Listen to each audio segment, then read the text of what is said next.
Assalamualaikum dan selamat sejahtera. Tugasan ini merupakan tugasan bagi subjek Pentaksiran Pendidikan Islam Sekolah Rendah KPIMK 2082R. Saya Aisyah Zafira binti Zulkifli dari kelas 2.12 merupakan pelajar di bawah bimbingan Puan Nur Sakinah binti Mat Arif akan menghuraikan serta membentangkan tentang isu pentaksiran dan penyelesaiannya. Tajuk yang saya ambil ialah penilaian holistik menurut perspektif Islam.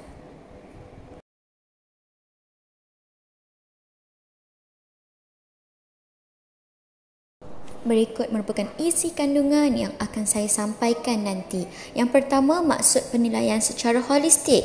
Seterusnya, penilaian holistik menurut perspektif Islam. Seterusnya, rasional penilaian secara holistik. Dan cabaran dalam proses penilaian holistik. Dan seterusnya, cadangan pelaksanaan satu bentuk amalan pentaksiran secara holistik. Pertama sekali, mari kita lihat terlebih dahulu maksud holistik. Apakah maksud holistik? Kata holistik merupakan kata serapan dari bahasa Inggeris holistic. Holistik adalah memandang suatu objek dari sudut pandang yang menyeluruh. Penilaian holistik berarti penilaian oleh pendidik yang mencakupi semua aspek kompetensi dengan menggunakan berbagai teknik penilaian yang sesuai dengan kompetensi yang harus dikuasai murid. Scott H. Young menyatakan bahawa pembelajaran holistik adalah proses penenunan pengetahuan seseorang ke dalam seluruh pengetahuan yang telah dikuasainya. Ringkasnya, pembelajaran dan pendekatan holistik merupakan pembelajaran yang dinilai dari segala aspek kompetensi. Baik itu adalah pengetahuan, keterampilan, sikap maupun aspek ketuhanan spiritual secara sekaligus. Dewasa ini, guru adalah tenaga terpenting dalam rangka melahirkan generasi dan membentuk murid menjadi pewaris untuk pembangunan bangsa dan negara. Guru merupakan pembentuk karakter anak bangsa agar murid sedar bahawa merekalah penggerak perubahan hadari. Oleh yang demikian, guru seharusnya mempunyai kemahiran profesional untuk menjadi karakter builder agar guru mampu mendidik murid dengan penuh amanah. Dan agar guru mampu mendidik murid dengan penuh tanggungjawab. Sistem penilaian atau pentaksiran pada hari ini adalah untuk melahirkan generasi pewaris yang berwibawa yang bukan sahaja bijak tetapi mempunyai ciri-ciri kepemimpinan dan jati diri yang utuh serta personaliti dan sahsiah yang unggul. Sistem pendidikan di negara ini mungkin perlu melalui proses penilaian semula dengan memastikan kaedah pentaksiran terhadap pencapaian para pelajar dibuat secara holistik. Dengan berpandukan kepada falsafah pendidikan kebangsaan, kita mesti menilai semula kurikulum dan cara kita membuat penilaian terhadap perkembangan dan pencapaian para pelajar. Tan Sri Muhyiddin Yassin berkata, langkah tersebut bagi membolehkan para guru mengenal pasti potensi sebenar setiap pelajar mereka dan seterusnya mengasah sepenuhnya keupayaan golongan tersebut. Penilaian secara holistik adalah sangat berkesan dalam sistem pendidikan negara kita. Keberkesanan pentaksiran holistik seperti ini sudah tentu memerlukan pemantauan dan penambahbaikan dari masa ke masa dan memerlukan komitmen yang tinggi serta keikhlasan guru, ibu bapa dan murid. Persoalannya, bagaimanakah penilaian secara holistik ini dilaksanakan dalam subjek pendidikan Islam? Bagaimana penilaian holistik menurut perspektif Islam? Penilaian holistik merujuk kepada Al-Quran di mana terdapat banyak peristiwa yang memaparkan pentaksiran Allah terhadap manusia. Di antaranya dalam surah Al-Mumtahinah ayat 10. Allah SWT menyuruh orang-orang beriman mentaksir keimanan perempuan-perempuan yang datang berhijrah dan setelah pengujian tersebut, jika didapati bahawa mereka benar-benar beriman, maka perempuan-perempuan tersebut tidak dibolehkan untuk dikembalikan kepada suami-suami mereka yang belum beriman. Yang kedua, dalam surah Al-Hujurat ayat 4 hingga 5. Allah SWT telah mentaksir sekumpulan Arab agar tidak terpekik-pekik memanggil Rasulullah SAW di luar bilik baginda. Ternyata mereka tidak lulus pentaksiran tersebut. Dan Allah menyifatkan mereka tidak memikirkan dan tidak sabar untuk menunggu. Yang ketiga, melalui pembacaan. Terdapat juga dalam kisah Salafus Saleh menceritakan bagaimana seorang guru telah menguji muridnya tentang konsep ihsan. Beliau telah menyuruh muridnya menyembelih ayam di tempat yang tiada siapa akan melihat. Maka semua muridnya kembali dengan sembelihan kecuali seorang murid. Apabila ditanya mengapa dia tidak menyembelih, murid itu menyatakan tiada tempat yang tidak dilihat oleh sesiapa kerana Allah Subhanahu Wa Taala sentiasa melihat dan berada di mana-mana sahaja. Subhanallah. Hadirin, apakah rasional penilaian secara holistik ini dibuat?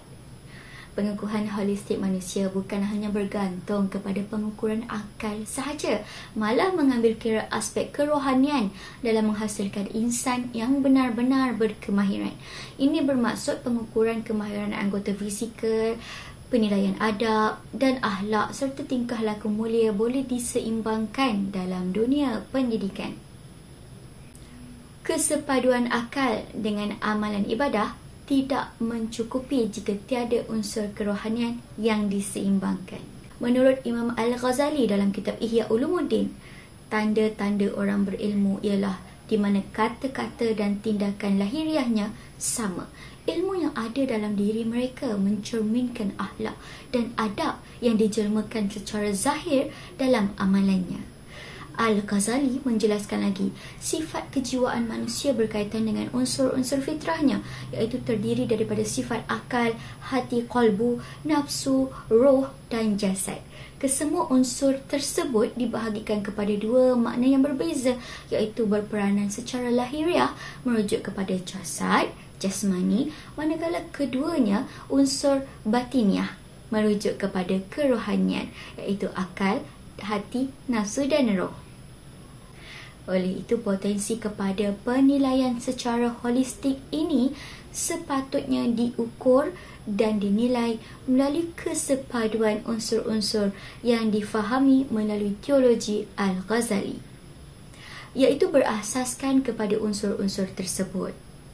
Keyakinan seorang murid untuk belajar adalah hadir melalui hati, iaitu qalbu. Seterusnya, kefahaman akal berlaku setelah proses PDP berjalan. Keyakinan, kefahaman dan kepercayaan terhadap ilmu bergantung juga kepada kekuatan unsur-unsur akal dan hati. Justru proses pengamalan ilmu akan dizahirkan menerusi anggota fizikal ke dalam bentuk tingkah laku. Seterusnya, cabaran dalam proses pentaksiran holistik. Untuk memastikan matlamat menjadikan murid seimbang dunia akhirat, generasi ini perlu melalui proses asuhan kejiwaan yang tertib sehingga dapat mendidik hati mereka berjiwa merdeka dari penjajahan nafsu dan terpengaruh dengan pengaruh kehidupan picisan masyarakat luar. Proses asuhan tersebut berlaku secara formal dan tidak formal, dan setiap proses perkembangan pelajar dari aspek domain kognitif, psikomotor dan afektif dipantau secara tekun oleh para guru mereka. Guru perlu menyedari pentingnya peranan mereka dalam melahirkan rupa corak generasi yang dihasratkan tersebut. Antara cabaran yang perlu guru atasi dan hadapi ialah 1. Proses ke arah pembentukan kemenjadian murid. Sebelum murid ditaksir, guru dan pihak sekolah perlu mengenal pasti apakah elemen holistik yang hendak ditaksir terangkum dalam proses pengajaran dan pembelajaran. Aktiviti kurikulum, co-kurikulum dan program yang dilaksanakan di sekolah terangkum atau tidak. Ini adalah bagi memberi keadilan kepada pelajar dan untuk mengelakkan berlakunya kelumpuhan dalam elemen-elemen yang ditaksir. Kedua, kompetensi guru melaksanakan tugas mentaksir kemenjadian murid. Apakah para guru mempunyai kemahiran yang sewajarnya dalam mentaksir pelajar mereka? Sekurang-kurangnya memahami aplikasi beberapa instrumen pentaksiran seperti penyediaan senarai semak, pemerhatian, soal selidik dan asas statistik. Ketiga, persepsi dan citarasa masyarakat. Persepsi dan citarasa masyarakat merupakan sebahagian dari kekangan dalam melahirkan kemenjadian murid secara holistik. Masyarakat sekarang lebih cenderung melihat kejayaan anak mereka dari sudut pencapaian akademik, aspek pembentukan jati diri, kerohanian, pentarbiahan jiwa kurang diberi penumpuan. Keempat, profil kesediaan guru melaksanakan perubahan. Aspek kesediaan guru dalam melaksanakan sesuatu inovasi telah banyak dibincangkan oleh para pengkaji dalam bidang inovasi kurikulum. Lebih-lebih lagi, pelaksanaan pentaksiran kemenjadian murid secara holistik adalah satu inovasi baru yang memerlukan komitmen guru untuk menerima. Cadangan pelaksanaan satu bentuk amalan pentaksiran secara holistik yang selari dengan aspirasi falsafah dan dasar pendidikan di Malaysia iaitu pembangunan modal insan holistik. Ini memberi dua implikasi besar, iaitu yang pertama, perlu menekankan kepada peranan dan gaya pengajaran guru selaku pendidik murabi dan pemudah cara. Kedua, membetulkan dan menekankan peranan dan gaya pembelajaran murid sebagai pentaksir dan bukannya penerima yang pasif. Kesimpulannya, pendidikan Islam pada prinsipnya adalah pendidikan yang mengacu pada konsep Al-Quran, hadis, akal dan fenomena alam. Pendidikan Islam secara holistik merupakan konsep pendidikan yang mengacu pada seluruh aspek penilaian, aspek ketuhanan, sikap efektif, pengetahuan kognitif dan keterampilan psikomotor menjadi satu kesatuan yang utuh. Keempat aspek tersebut harus selalu beriringan tanpa boleh dipecahkan satu persatu. Sebagai rekomendasi, saya memberikan saran agar seluruh guru, tidak hanya guru pendidikan Islam, harus mampu mengadakan pembelajaran dengan pendekatan holistik. Penanaman empat aspek ini diyakini mampu melahirkan individu yang beriman dan menjadi insan yang ulul albab.